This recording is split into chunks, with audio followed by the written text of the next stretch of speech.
మామూలుగా లేదన్నా, శివతాండం అన్నారు కదా, అంతకు మించింది. ఎక్స్ట్రాడనరీ, అసలు ఎక్స్ట్రాడనరీ. ఫస్ట్ 1 hour కొంచెం లాగ్, కొంచెం బోర్ కొట్టినా సరే, ఏదైతే ఇంటర్వల్ బ్లాక్ దగ్గర నుంచి పెద్దవాళ్ళ ఎంట్రన్స్ ఉంటుందో ఎక్స్ట్రాడనరీ అన్న. అది కాకుండా సెకండ్ హాఫ్ ఏదైతే ఒక 1 hour ఉంటుందో అది ఎక్స్ట్రాడనరీ. డైలాగ్స్ అయినా, లేదంటే ఎలివేషన్స్ అయినా, లేదంటే తమన్ గారు బీజిఎం అయినా సరే నెక్స్ట్ లెవెల్ ఉన్నాయి. మామూలే కాదు.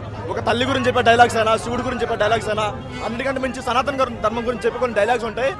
క్లాప్స్ కొట్టిన వాడే ఎవడో ఉంటాడు. ఇన్ కేసు మీకు క్లాప్స్ కొట్టాలనిపించకపోతే మాత్రం మీరు అసలు సినిమా చూడడం మానేయండి.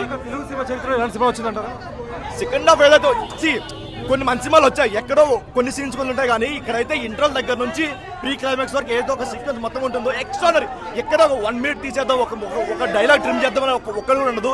ఎక్స్ట్రాడనరీ. చేతులకు షేక్ అవుతున్నాయి చెప్పడానికి కూడా మామూలుగా లేదన్న. Peaks peaks peaks. అదే చెప్తున్నా. ఇప్పుడు తల్లి గురించి చెప్పి ఒక డైలాగ్స్ ఉంటాయి, ఒక ట్విస్ట్ రివీల్ చేయకూడదు, కానీ శివుడు తల్లి గురించి చెప్పే ఒక సీన్స్ ఉంటాయి, ప్రతి ఒక్కరు 2 చేతులు పెట్టుకొని దండం పెట్టుకుంటారు. సీన్కి అయితే ఎక్స్ట్రాడనరీ. ఎక్స్ట్రాడనరీ డైలాగ్స్ ఎవరు రాశారో కానీ ఆయన దండేసి దండం పెట్టచ్చు. నెక్స్ట్ లెవెల్ అండి.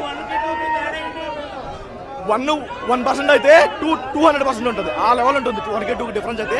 సెకండ్ హాఫ్ పీక్స్ అన్న. Peaks peaks peaks.